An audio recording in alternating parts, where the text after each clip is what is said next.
지난 주일에는 새생명 축제를 맞이하면서 우리 인간이라고 하는 존재는 짐을 지고 산다. 인생의 짐, 그 짐 가운데 엄습해오는 죽음의 짐.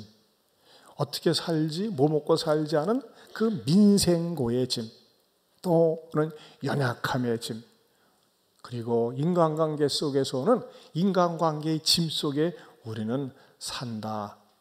그런데 우리가 예수님을 믿고 예수님을 모셔드리게 되면 그 짐을 감당할 수 있고 그 짐이 가벼울 수 있음을 말씀을 드렸습니다.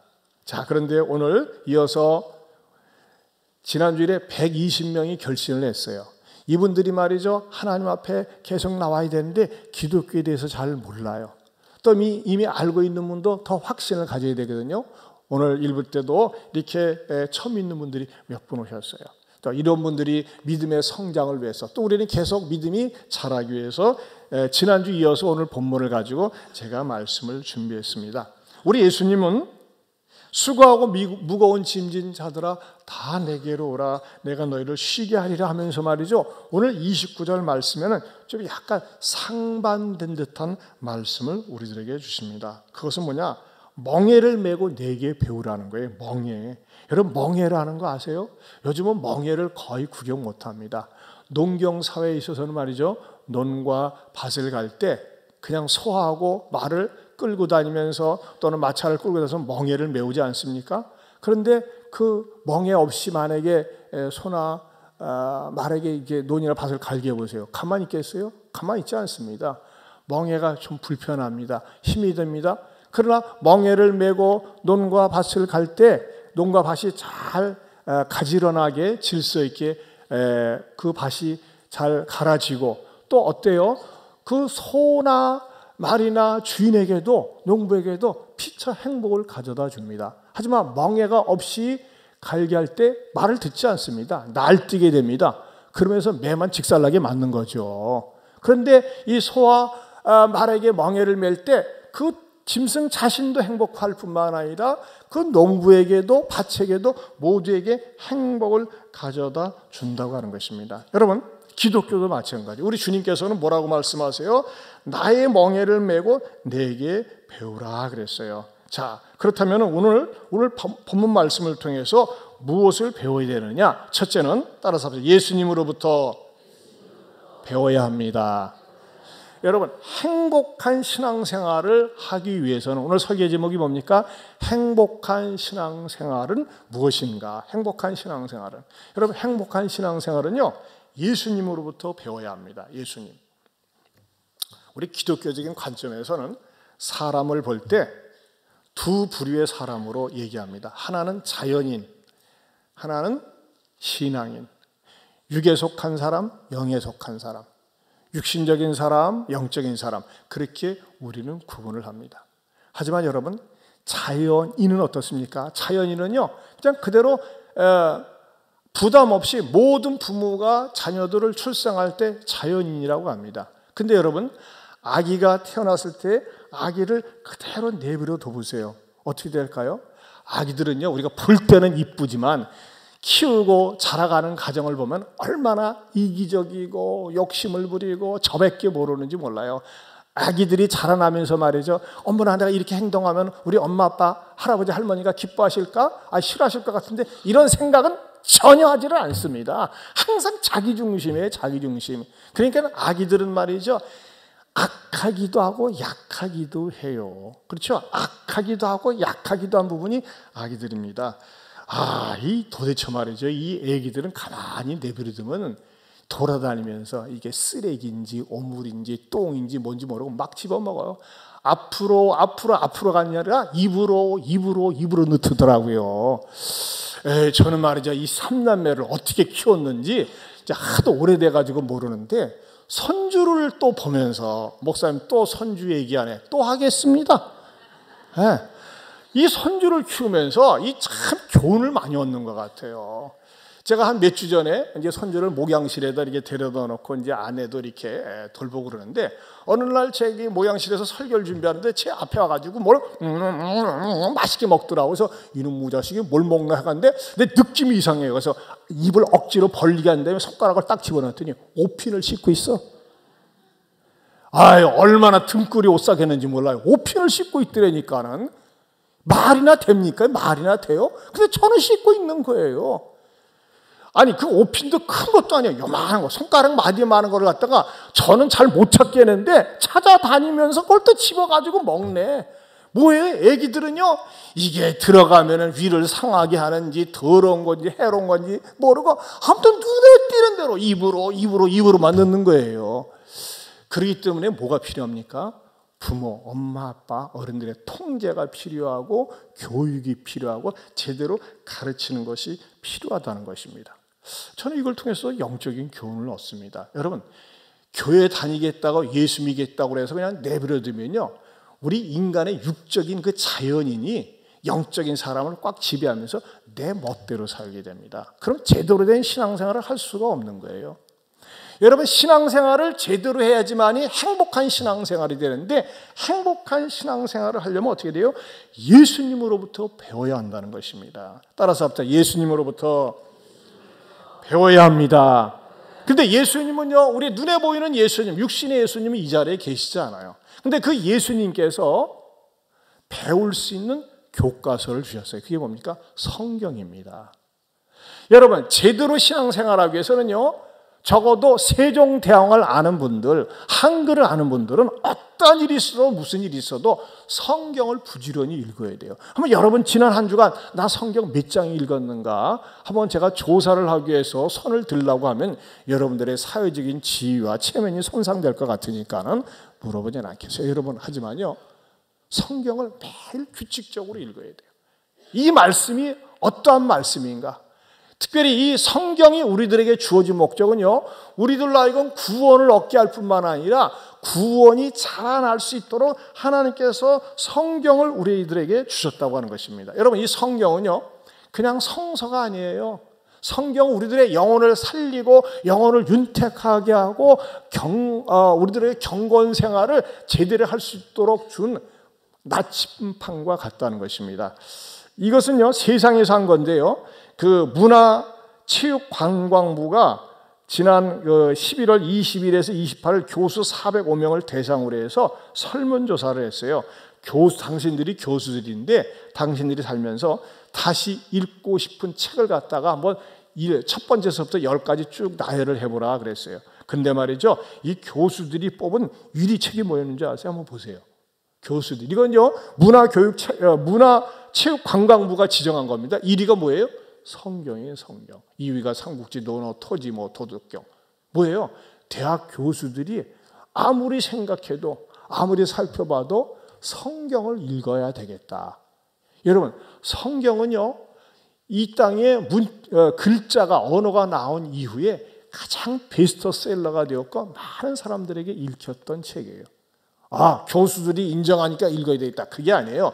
교수들마저도 다시 읽고 싶은 책이 성경이라는 것입니다. 그러나 여러분, 특별히 성경은 우리들로 하여금 무엇을 가져다 주는 줄 아십니까? 모든 성경은 하나님의 감동으로 된 것으로 교훈과 책망과 바르게 함과 의로 교육하기에 유익하니 이는 하나님의 사람으로 온전케 하며 구원을 받기에 온전하게 함이라 그랬어요. 우리로 하여금요, 구원에 이르게 하고 구원의 온전한 구원을 받을 수 있도록 인도해 주신다고 하는 것입니다. 여러분, 사람으로 태어났지만 완전한 사람이 아니문이다. 사람이 되어져 가야 돼요. 구원을 받았지만요, 온전한 구원을 위해서 우리가 어떠한 태도를 가지고 성경을 읽어야 되느냐? 베드로전서 2장 1절에서 3절입니다. 같이 보겠습니다. 시작. 그러므로 모든 악독과 모든 기만과 외식과 시기와 모든 비방하는 말을 뭐하고? 버리고 갓난 아기들 같이 순전하고 신령한 젖을 사모하라. 이는 그로 말미암아 너희로 구원에 이르도록 자라게 하려 함이라. 너희가 주의 인자하심을 맛보았으면 그리하라. 여러분, 모든 악독, 기만, 외식, 시기, 비방하는 말, 이게 벌이라고 그랬어요. 이거 뭐와 같아요? 오물과 같아요. 위험한 거예요. 예수 믿기 전에 자연인은 말이죠, 어떤 말을 툭합니까? 비방하는 말, 시기, 외식, 기만, 악독, 이런 것들이 말이죠, 막 스스럼 없이 나와요. 그러나 하나님의 말씀으로 나를 채우면 이런 말 하고 싶지만 내뱉지고 싶지가 않아요. 왜? 내 영혼을 상하게 하고 내 영혼을 해롭게 하는 것이기 때문에 그렇습니다. 특별히 여러분, 우리가요, 예수를 믿게 되면서 어떤 일이 일어나야 되느냐? 성경을 읽으면서 말씀을 좀 체험해 봐야 돼요. 여러분, 이 세상에서 우리가 어떤 일을 딱 체험을 하면요, 이거 확신이 주어지면서 흔들리질 않습니다. 그런데 체험 가운데서도 가장 확실한 체험, 든든한 체험, 또 반복해도 좋은 체험이 뭐냐? 말씀 체험입니다. 말씀을 체험을 할 때 말이죠, 이 말씀과 가까워지고 하나님과 가까워지고 믿음 인격이, 신앙 인격이 자라가는 거예요. 이상구 박사라고 있어요. 이상구 박사. 80년도에 우리나라에 아주 열풍처럼 그 의학적인 용어인 엔돌핀이라는 말을 일반화시킨 인물이에요. 이상구 박사. 웬만하면 다 알지 않습니까? 그냥 말하면 삐쭉 말라가지고 말이죠, 야채, 식물을 많이 먹어야 된다, 고기 먹지 말아야 된다 해가지고 뭐 논란도 많이 있었어요. 근데 이 양반은요, 65년도에 대학을 졸업해가지고 미국으로 일찍 유학 가서 미국에서 의과대 교수가 됐어요. 그리고 한국에 와가지고서 아무튼 이렇게 뭐 대체의학, 많은 그 의학적인 상담을 해주고, 뭐 보니까 방송국마다 말이죠, 뭐 이 방송 저 방송에서 계속 출연하면서 인기가 짱이었지 않습니까? 근데 이 사람은 문제가 뭐냐? 안식교인이에요. 45년 동안 안식교인이었어.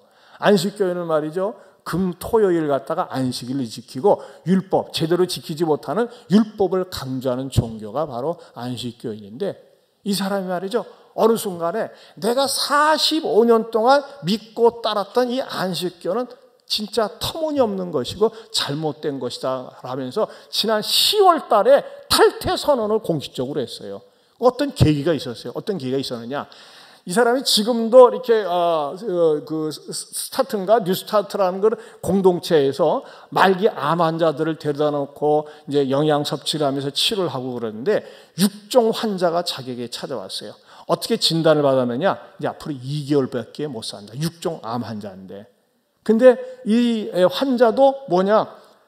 독실한 안식교 신자인데 자기가 2개월 하면 죽는다는 사실을 아는데 너무 불안한 거예요. 박사님, 제가 2개월 하면 죽는다는데 제가 천국에 갈 수 있을까요? 제가 구원받을 수 있을까요? 너무나 무섭고 두려워요. 제가 어떻게 하면 좀 구원받을 수 있을까요? 하면서 답답해하는데 이상구 박사도 그 질문하는데 탁 맡겨버리는 거예요. 그러다가 어떻게 하느냐?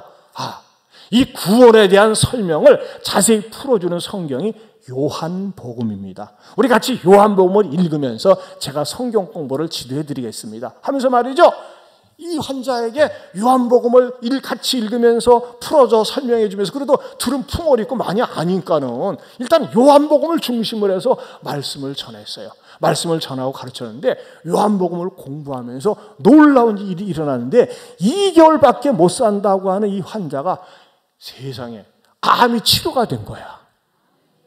말씀을 들으면서 깨달으면서 영혼이 진짜 엔돌핀이 솟구치고 내가 2개월이면 육신적으로 죽는다 생각을 했는데 말씀을 듣고 죽고 난 다음에 내가 과연 천국에 갈 수 있는가 지옥에 갈 수 있는가 이런 불안감 때문에 살았는데 말씀을 듣고 확신이 생기니까요 기쁨이 넘치고 엔돌핀이 100배 1000배까지 막 솟아오는 것 같아. 그러면서 암세포가 다 죽고 말이죠, 암이 치료가 됐어요. 그래서 이상구 박사 깜짝 놀란 거예요. 자다가 눈을 떠가지고. 이야, 내가 지금까지 안식교 교리를 붙들고 율법을 지켜야 된다고 하면서 떠들고 그랬는데 이거 헛짓했구나. 성경 속에는 예수님을 믿어야 되는구나. 율법보다는 예수님이구나 하면서 말이죠, 안식교 교단에다 공식적으로 선포를 했어요. 나는 더 이상 안식교인이 아닙니다. 나는 이제 참된 개혁주의 신앙을 걷겠습니다. 안식교는 난리 뒤집혀진 거죠. 상징적인 인물이 이상구 박사였는데, 박사님 인사 좀 한번 하세요. 예. 여러분을 환영합니다. 이래가지고 뭐라고 이 사람이 얘기했느냐? 나 때문에 안식교 왔던 분들 정말 죄송합니다. 제가 잘못된 안식교에 빠졌었는데 이제 진정한 예수님 믿어야 됩니다 하면서 말이죠. 이분이 이제는 안식교에 빠졌던 사람들을 갖다가 개종시키는 역할을 하겠다고 선언을 했다는 것입니다. 무엇을 통해서요? 성경을 통해서. 하나님의 말씀을 읽으면서. 여러분 지금도 마찬가지예요. 저는요, 여러분들이 아직 확신이 없거나 믿음이 잘하지 않습니까? 성경을 읽으세요. 일단 쉬운 요한복음을 읽어보세요. 요한복음이 21장밖에 되지 않아요. 여러분들이 신앙생활하면서 성경을 읽으면서 가슴이 뜨거워지고 뭉클해지고 감격을 체험해 본 적이 얼마나 있습니까? 그것이 아주 먼 옛날 얘기 같습니까? 그럼 다시 한번 불일듯 일어나게 하고 싶지 않습니까? 하나님의 말씀을 소리내서 읽어보든지 총독을 해서 한번 읽어보세요. 근데 말씀을 읽을 때 내 심령이 뜨거워지고 새로워지면서 어떠한 일이 일어나느냐? 하나님을 믿는 맛을 체험하게 돼요. 옛날 그런 광고 있었잖아요. 맛을 봐야 맛을 아는 무슨 간장 있었어요? 거시기 간장. 여러분 기독교도 맛이 있어요. 신앙생활에 맛이 있어야 되는 거예요. 여러분들 교회 다니면서 신앙생활하면서 나는 왜 다니는지 모르겠어. 뭐 때문에 다니는지 이건 잘못 믿고 있는 거예요. 여러분 어제도 얼마나 추웠습니까? 세상에 제가요 안 입던 레깅스를 다 입고 완전 무장하고 이게 농협합 전도 올라가는데 와 진짜 허벌나게 춥습니다. 한번 이 추운 모습으로 막 뒤집어 써가는데 말이에요. 꽁꽁 얼어붙었어요. 하는데도 저거 왜 하는 거예요? 제가 미쳤어? 또라이가 돼가지고 아니에요. 너무 추워서. 아무리 춥지만 예수님 전하는 게 좋은 거예요. 좋은 거예요. 그러니까 어제도 말이죠. 우리 전도팀들이 또 많이 나왔어요. 주먹으로 꽉 쥐고 말이죠. 막 할렐루야, 추위야, 저희가 그걸 하면서. 근데 이 사진도 좀 보여주면 좋을 텐데. 그랬어요. 여러분, 저는요, 여러분들이 신앙생활하는 맛을 체험하길 바랍니다. 맛을 봐야 맛을 하는 거예요. 맛이라고 하는 것을 체험한 거야. 하나님을 믿는 맛. 저는요, 제가 아무리 돌아봐도요, 이 땅에서 가장 잘하고 가장 좋은 게 예수 믿는 겁니다. 여러분도 그런 축복이 있기를 바랍니다. 그러기 위해서는요, 말씀을 들을 때에 마음에 감동이 되어지고, 말씀을 읽을 때 가슴이 뜨거워지는 이 말씀 체험이 여러분들에게 있기를 축원합니다. 그럴 때 새 생명을 얻게 되는 거예요. 새 생명을 얻으면서 말은 이런 노래가 나올 수 있습니다. 나 이제 주님의 새 생명 얻으마. 우리 한번 불러보겠습니다.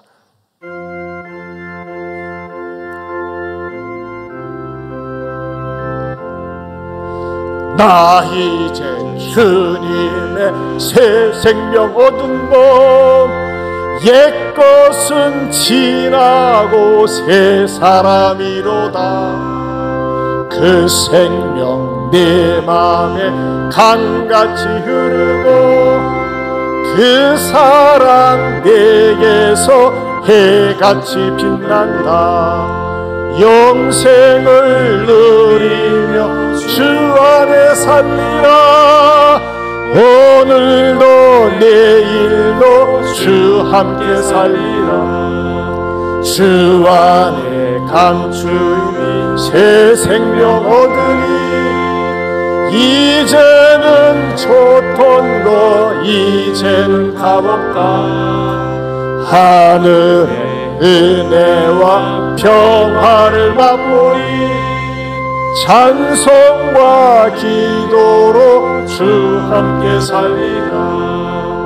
영생을 누리며 주 안에 살리라. 오늘도 내일도 주 함께 살리라. 산천도 조문도 새 것이 되었고 죄인도 원수도 친구로 변한다. 새 생명 얻은 자 영생을 누리니 주님을 모신 맘 새 하늘이로다. 영생을 누리며 주 안에 살리라. 오늘도 내일도 주 함께 살리라. 여러분, 예수님을 믿으면 하나님의 말씀을 듣고 읽을 때 영생을 얻을 뿐만 아니라 영생을 누리게 되는 줄로 믿습니다. 이 누림의 복을 맛볼 수 있기를 축원합니다. 그럴 때 말이죠, 질병도 떠나가고 근심과 걱정도 떠나가고 마음의 행복함을 맛보는 거예요. 이렇게 신앙생활을 하시길 축원합니다. 두 번째는 예수님의 멍에를 메워야 합니다. 우리 예수님께서 뭐라고 그랬어요? 29절에 보면 나는 마음이 온유하고 겸손하니 나의 멍에를 메고 내게 봐요라고 그랬어요.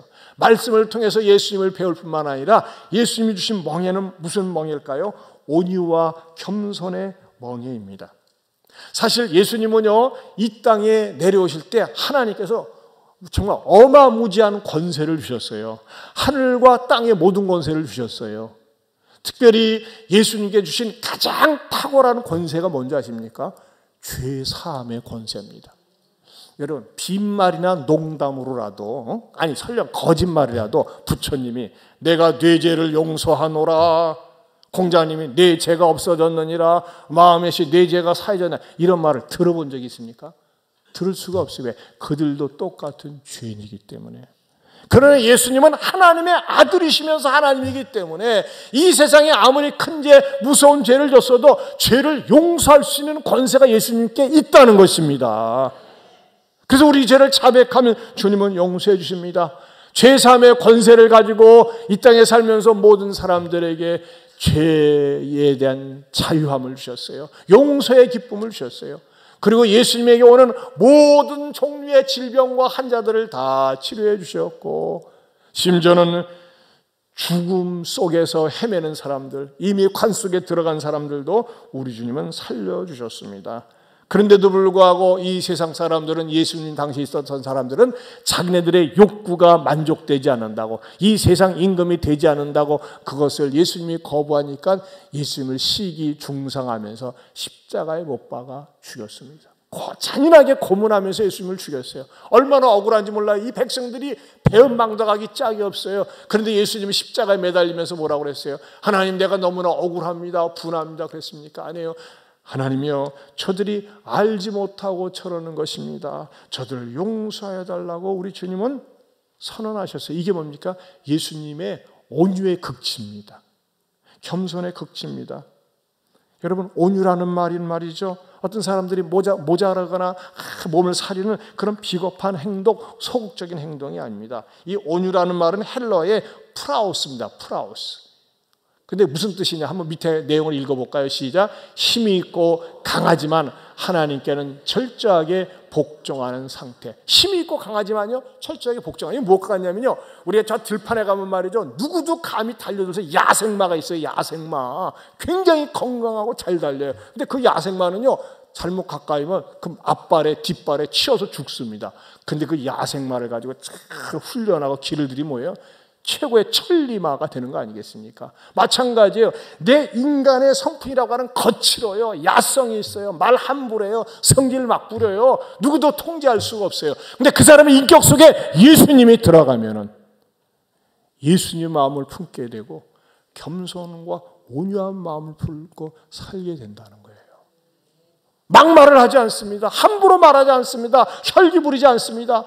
이전 같으면 막말을 하고 싶고 혈기 부리고 싶고 내 멋대로 행동하고 싶은데, 예수님이 내 안에 들어오셔서 예수님의 온유한 겸손한 성품을 내가 지니고 있다 보니까요, 아, 예수님이 기뻐하시지 않지 하면서 말이죠, 통제가 되고 절제가 되는 온유한 멍에를 매게 된다는 것입니다. 이런 멍에를 맬 수 있는 할렐루야 성가대 될 수 있길 바랍니다. 우리 모든 성도들 낼 수 있기 바랍니다. 아니요, 목사님, 나는 내 기질 못 버려요. 예수님 모시지 않은 겁니다. 내 기질을 버려야 됩니다. 예수님의 성품을 모셔야 됩니다. 말 함부로 하고 혈기 잘 부리면요, 그거 예수님 아직 모시지 못한 거예요. 예수님을 모신 사람은요, 혈기 부리려다가도, 화내려다가도 다시 한번 생각하게 되고, 내가 혈기 부리고 말 함부로 해서 저 사람 상처 입을까 봐 절제하는 은혜가 주어지는 것입니다. 그런 예수님의 멍에를 맬 수 있기를 축원합니다. 이렇게 매기 위해서는 어떻게 됩니까? 자꾸 성령님을 의존해야 돼요. 성령님은 누구냐? 예수님이 부활 승천하고 가시면서 예수님과 똑같은 사역을 하시는 예수님의 영이 성령님이에요. 하나님의 영이 성령님이에요. 그 성령님을 의지하고 사모할 때 성령님이 나를 다스리고 지배하면서 균형 잡힌 온유한 사람, 겸손한 사람으로 만들어주시리라 믿습니다. 우리 찬송가 가운데 비둘기같이 온유한 은혜의 성령 오셔서 거친 마음 어루만지사 위로와 평화 주소서, 그런 찬송에서 1절 2절만 불러보겠습니다.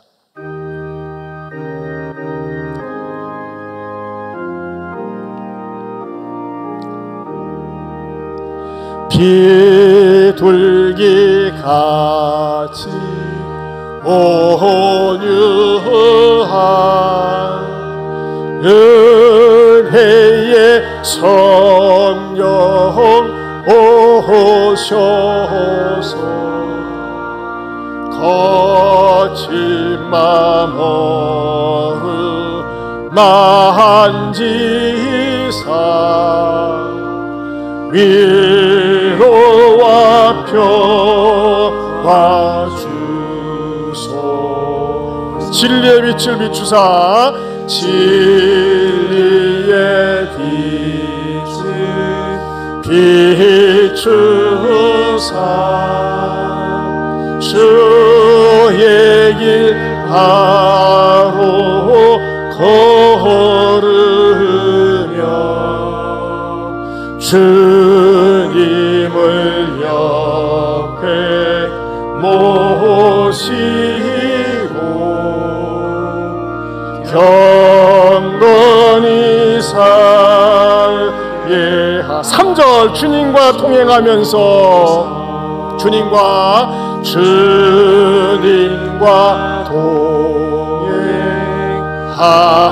동행하면 거룩한 길로 행하며 거룩한 길로 행하며 진리의 예수 붙잡고 길 잃지 않게 하소서. 저는 이 시간에 주의 성령께서 거친 마음, 싸나운 마음, 급한 마음, 혈기 잘 부리는 마음, 나를 갖다가 억제하고 통제하셔서 비둘기같이 온유한 마음 주셔가지고 쉽게 말하지 아니하고 함부로 말하지 아니하고 감정대로 말하지 아니하고 절제된 언어를 쓰면서 내 안에서 예수님의 품성이, 예수님의 모습이 나타나는 그런 사람들이 저와 여러분들이 될 수 있기를 축원합니다. 그게 뭐예요? 예수님의 온유한 모습, 겸손한 멍에를 매는 모습이에요. 이건 결코 비굴한 것이 아닙니다. 여러분, 화 잘 내고 혈기 잘 부리고 막말하는 사람은요, 시간이 지나면 주변에 사람이 없어요. 그 순간에 시원하잖아요. 여러분, 요즘 우리 사회에 얼마나 순간적인 분노 조절을 하지 못해가지고서 살인사건들이 얼마나 많이 일어납니까? 왜 그래요? 자연인 그대로 있기 때문에 그래요. 그러나 우리 안에 성령님이 내주하시고 역사하시면 분노가 일어나고 화날 일이 있지만 그걸 통제하고 억제하고 기도하면서 자기를 다스리고 자기 자신을 행복하게 만들고 내 앞에 있는 사람들을 행복을 만들어 가면서 복되게 쓰임받게 될 줄로 믿습니다. 이런 은혜가 여러분들에게 있기를 축원합니다. 세 번째로, 교회의 멍에를 메워야 합니다. 교회라는 멍에. 여러분, 교회라고 하는 것은 어떤 것입니까? 하나님의 백성들이 모이는 모임입니다. 우리 하나님께서는요, 이 땅에 가정이라는 기관하고 교회라는 기관을, 두 기관을 하나님이 직접 만드셨어요.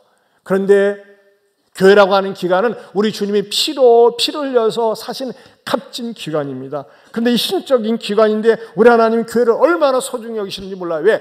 교회라고 하는 기관을 통해서 하나님을 보여주시고 하나님을 느끼게 하시고 체험하게 해주시기 때문에 그렇습니다. 여러분, 청와대는 누구 만나러 가요? 대통령 만나러 가요. 점쟁이 집엔 누구 만나러 갑니까? 점쟁이 만나러 가요. 절간에는 부처 만나러 가요. 교회는 누구 만나러 오는 거예요? 하나님 만나러 오는 거예요. 어떻게 하나님을 만납니까? 예배를 통해서 하나님의 영이 우리들의 임재를 하게 되는 겁니다. 임재. 예배를 드리면서 하늘이 주시는 평안과 하늘이 주시는 감사와 하늘이 주시는 은혜를 맛보게 되는 줄로 믿습니다. 어떤 분들 가운데는 아유 나는요 시간 되기도 어렵고 먹고 살기도 바쁘니까 내가 혼자서 알아서 할게요 하면서 혼자서 알아서 한다는 분들이 있어요. 아 유튜브 보면 되잖아요. 목사님 설교 들으면 되잖아요. 뭐 인터넷 보면 되잖아요. 텔레비전 보면 되잖아요 하면서 독학신앙을 하겠다고 그래요. 물론 이 세상에서 독학 공부하는 경우 있어요. 하지만 여러분 신앙생활은 신앙의 독학은 굉장히 위험합니다. 여러분 신앙의 독학은요 독선주의로 빠질 수가 있어요. 여러분 독선은 얼마나 위험한 겁니까? 그리고 이단에 넘어갈 수가 있어요. 그래서 예배라고 하는 공동체를 통해서 우리가 같이 하나님께 영광 받기를 하나님은 원하시는 거예요. 여러분 우리 하나님은 예배를 얼마나 귀하게 여기시는지 몰라요. 예배를 통해서 하나님을 높이고 찬양할 때 하나님이 우리를 존중히 여기는 줄로 믿습니다.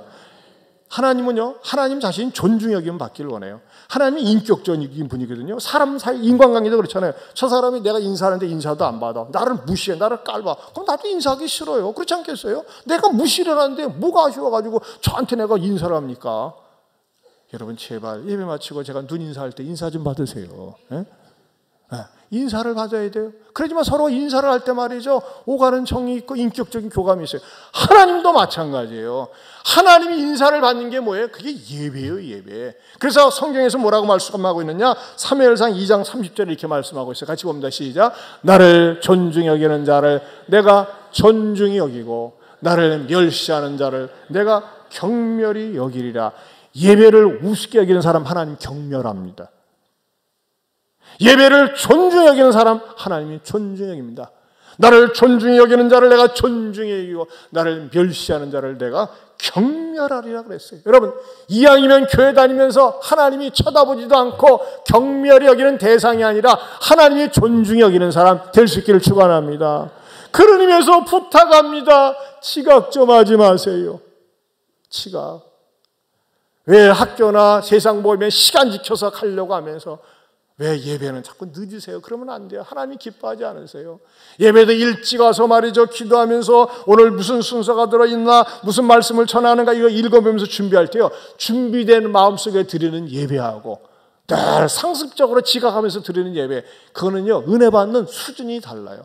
하나님 앞에 나와서 일찍 나와서 하나님을 경외하고 사모하는 마음으로 예배를 드릴 때 예배를 통해서 하나님이 주시는 응답과 지혜와 치료와 축복이 머무게 되는 줄로 믿습니다.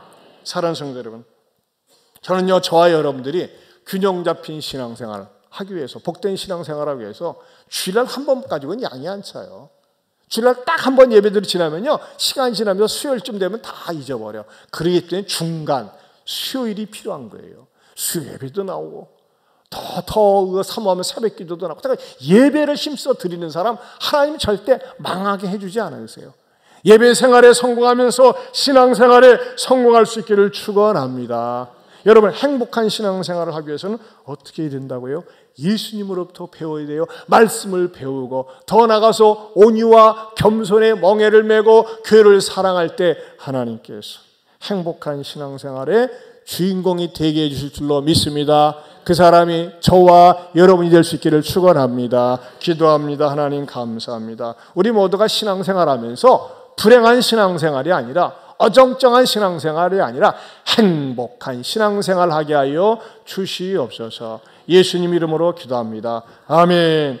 다 같이 일어서서 436장 1절 4절 부르겠습니다. 436장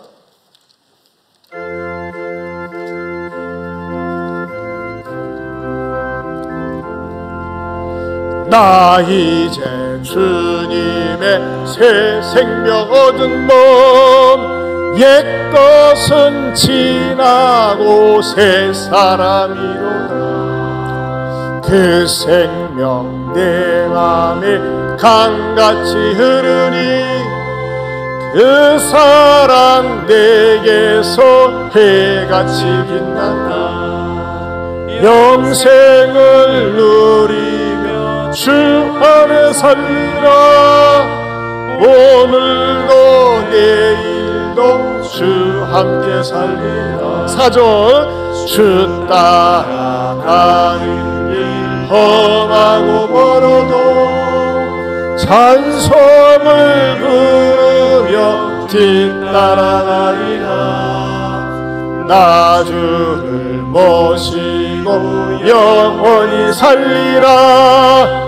날마다 섬기며 주 따라 살리라. 아멘. 영생을 누리며 주 안에 살리라. 오늘도 내일도 주 함께 살리라. 아멘. 이제는 우리 주 예수 그리스도의 은혜와 하나님 아버지의 변함이 없는 사랑과 성령님의 감화 감동 교통하심의 은혜가 행복한 신앙생활을 위하여 예수님을 배우되 말씀을 통해서 배우고 말씀을 체험을 하고 무엇보다도 온유와 겸손의 멍에를 메고 교회 중심으로 예배 중심으로 살 때 이것을 맛보기를 원하는 모든 성도들에게 영원토록 함께 있을지어다. 아멘.